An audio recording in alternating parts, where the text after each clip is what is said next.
Welcome back guys. एक company है साधना broadcast. ये बेसिकली टीवी इंडस्ट्री के अंदर काम करती है, मूवी इंडस्ट्री के अंदर काम करती है, टीवी प्रोडक्शन का, मूवी प्रोडक्शन का, सीरियल्स वगैरह के अंदर ये जो बेसिकली काम करती है। इनका एक स्टॉक भी लिस्टेड है स्टॉक मार्केट के अंदर जिसका नाम है साधना ब्रॉडकास्ट। आज के टाइम पे इस शेयर का प्राइस है ₹4.75 और ये लगातार अपनी वैल्यू खो रहा है। हर दिन ये जो कुछ परसेंट गिर रहा है बिकॉज ये लोअर सर्किट के अंदर है। बट कुछ महीनों पहले ये चीज़ सेम नहीं थी। इस पर्टिकुलर कंपनी का स्टॉक एक टाइम पे ₹100 का हुआ करता था।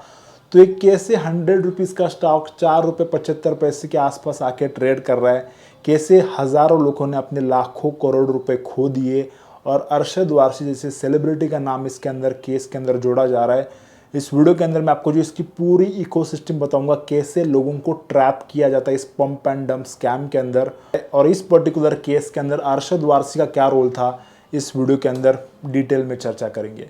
तो चलिए दोस्तों, आज की इस वीडियो को शुरुआत करते हैं।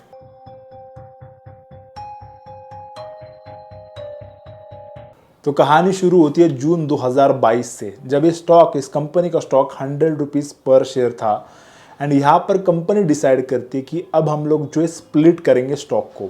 स्प्लिट यानी कि 1:10 का स्प्लिट करेंगे, यानी कि जो ₹100 का शेयर है अब जो है ₹10 का लोगों को मिलने लगेगा। तो यहाँ पर ये बेसिकली एक लीगल कॉर्पोरेट एक्शन है। काफ़ी कंपनीज ऐसा करती है।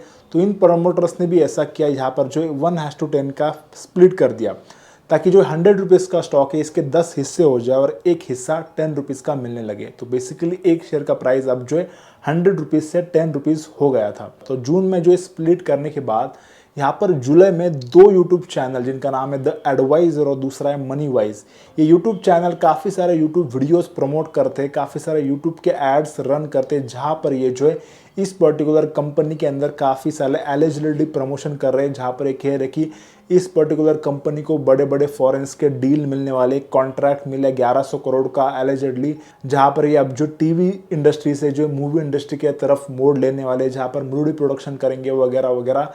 काफ़ी सारे इस टाइप की वीडियोस विदाउट फेस, काफ़ी सारे एक्टर्स के थ्रू इस टाइप की वीडियोस रिकॉर्ड की गई एंड अपलोड की गई, और इस तरीके से इस पर्टिकुलर स्टॉक के अंदर जो है अट्रैक्शन काफ़ी ज़्यादा खींचा जा रहा था। अब देखिए दोस्तों, यहाँ पर जो है ₹100 का स्टॉक ₹10 क्यों किया गया।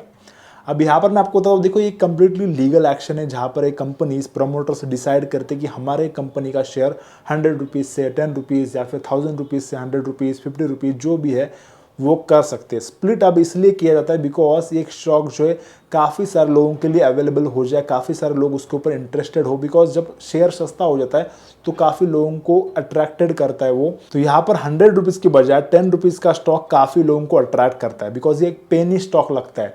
देखिए दोस्तों, ₹100 का स्टॉक 200 कब हो जाएगा। एक इन्वेस्टर हमेशा सोचता है कि ₹100 का स्टॉक लूंगा, कब वो 200 होगा, काफ़ी ज़्यादा मुश्किल लगता है। बट वही सेम ₹10 का स्टॉक ₹20 आराम से हो सकता है, काफ़ी ज़्यादा आसान और पॉसिबल लगता है। तो यानी कि 21 दिन में पैसा डबल और वो जो करोड़पति बन जाएगा। इस टाइप से जो पेनी स्टॉक्स को जो है प्रमोट करना भी काफ़ी आसान है और यहाँ पर मैनिपुलेशन करना भी काफ़ी आसान है। देखिए दोस्तों, यहाँ पर ये जो मैनिपुलेटर होते हैं, जो स्टॉक्स को मैनिपुलेट कर रहे होते हैं, ये स्टॉक्स को काफ़ी बारीकी से ढूंढते हैं। बिकॉज यहाँ पर बड़ी बड़ी कंपनीज के अंदर मैनिपुलेशन करना नेक्स्ट टू इम्पॉसिबल होता है। जैसे कि कोलगेट, रिलायंस, टीसीएस जैसी कंपनीज के अंदर मैनिपुलेशन करना काफ़ी हार्ड होता है, बिकॉज उस कंपनी का साइज़ काफ़ी बड़ा होता है, तो उसके लिए पैसा भी काफ़ी ज़्यादा लगता है। इसलिए जो छोटी छोटी कंपनी जैसे कि साधना ब्रॉडकास्ट जैसी कंपनीज को चूज़ किया जाता है, जहाँ पर प्रमोटर्स का भी काफ़ी बार हिस्सा होता है। तो इस पर्टिकुलर केस के अंदर साधना ब्रॉडकास्ट को इसलिए चूज़ किया गया बिकॉज उस कंपनी का आज के टाइम पे मार्केट कैप है 52 करोड़ का, जो कि काफ़ी ज़्यादा कम है। उस टाइम पे भी 100 करोड़ रुपीज़ का रहा होगा। 50 करोड़ या फिर 100 करोड़ वाली जो कंपनी होती है, इसके अंदर मैनिपुलेशन करना काफ़ी ज़्यादा आसान होता है। बिकॉज यहाँ पर जो अगर आप 1-2 करोड़ रुपए का भी स्टेक ले लोगे तो भी आप जो सिग्निफिकेंट अमाउंट का स्टेक कंपनी के अंदर होल्ड कर सकते हो एंड उसके अंदर आप जो काफ़ी अच्छा मैनिपुलेशन कर सकते हो। और इस तरीके से जो लोगों को ट्रैप किया जा रहा था, मैं आपको अभी हैरान करने वाला डेटा बताता हूँ। यहाँ पर अगर आप जो साधना ब्रॉडकास्ट का डेटा देखो, शेयर होल्डिंग पैटर्न देखो, तो सितंबर 21 यहाँ पर जो कंपनी के अंदर प्रमोटर का स्टेक था 38.78% का। धीरे धीरे ये जो इसे प्रमोटर्स अपना स्टेक बढ़ा रहे थे, यानी कि जून आते आते जो कंपनी के अंदर प्रमोटर का स्टेक 40.95% हो चुका था। बट असली खेल एक्चुअली जून के बाद शुरू हुआ। जैसे कि मैंने आपको बताया स्प्लिट हुआ, उसके बाद काफ़ी लोगों को अट्रैक्ट किया गया एंड धीरे धीरे जून के बाद अपना प्रमोटर अपना हिस्सा बेचने लगे। जून के बाद धीरे धीरे ये जो है 40% से लेकर 35.14% तक आ गया और दिसंबर 2022 आते आते ये अपना प्रमोटर का स्टेक 25.58% तक रह गया, यानी कि 40% से लेकर डायरेक्टली 25% तक ये आ चुका था। अब यहाँ पर ये सारा स्टेक गया कहाँ पर? डेफिनेटली दोस्तों, जब प्रमोटर अपना स्टेक बेचना चाह रहे होते तो यहाँ पर स्टॉक के अराउंड काफ़ी बड़ी हाइक करते, बिकॉज हाइप करेंगे तभी तो लोग खरीदने के लिए इंटरेस्टेड होंगे। अगर लोग खरीदने के लिए इंटरेस्टेड होंगे तभी तो ये जो प्रमोटर अपना स्टेक बेच के बाहर निकल पाएंगे अच्छे रेट में।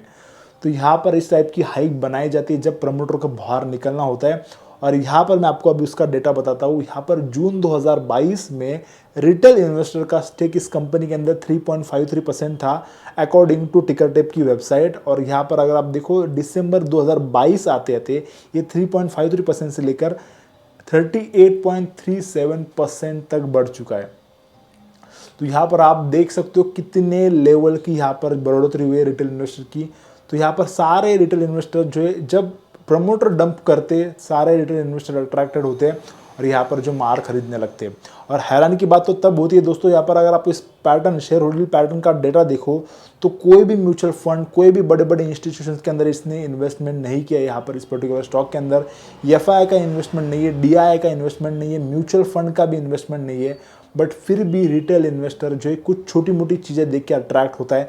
जैसे कि अगर आप देखो तो यहाँ पर जो है जून से पहले अपना प्रमोटर स्टेक बढ़ा रहे थे, तो यहाँ पर डेटा दिखाना काफ़ी आसान हो जाता है लोगों को कि यहाँ पर देखो प्रमोटर अपना स्टेक बढ़ा रहे हैं, यानी कि जो प्रमोटर का भरोसा है अपनी कंपनी के ऊपर, डेट फ्री कंपनी है। देखिए दोस्तों, डेट फ्री कंपनी होना एक पैरामीटर नहीं होता, काफ़ी सारे और भी पैरामीटर होते हैं जिसके ऊपर कंपनी को आपको जज करना होता है।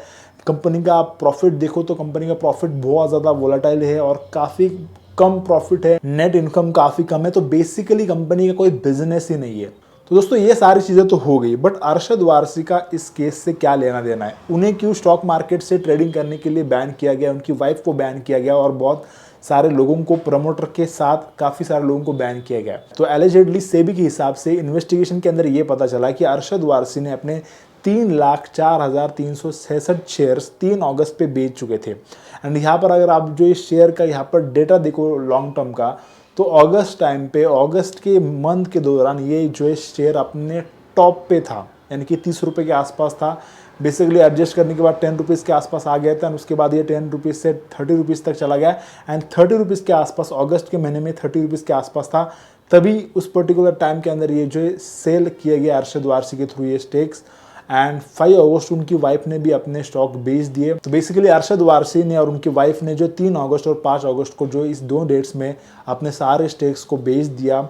और एलिजेडली अरशद वारसी में 2.43 लाख एंड वाइफ, उनकी जो वाइफ है मारिया गोरेटी, उन्होंने जो 37.56 लाख रुपीस इस मार्केट से बना ली, इस पर्टिकुलर पंप एंड डंप के स्कैम के थ्रू बनाया। एंड 2 सितंबर को अरशद वारसी ने और शेयर्स खरीदिए गौरव गुप्ता से, जो कि प्रमोटर है कंपनी के इस पर्टिकुलर।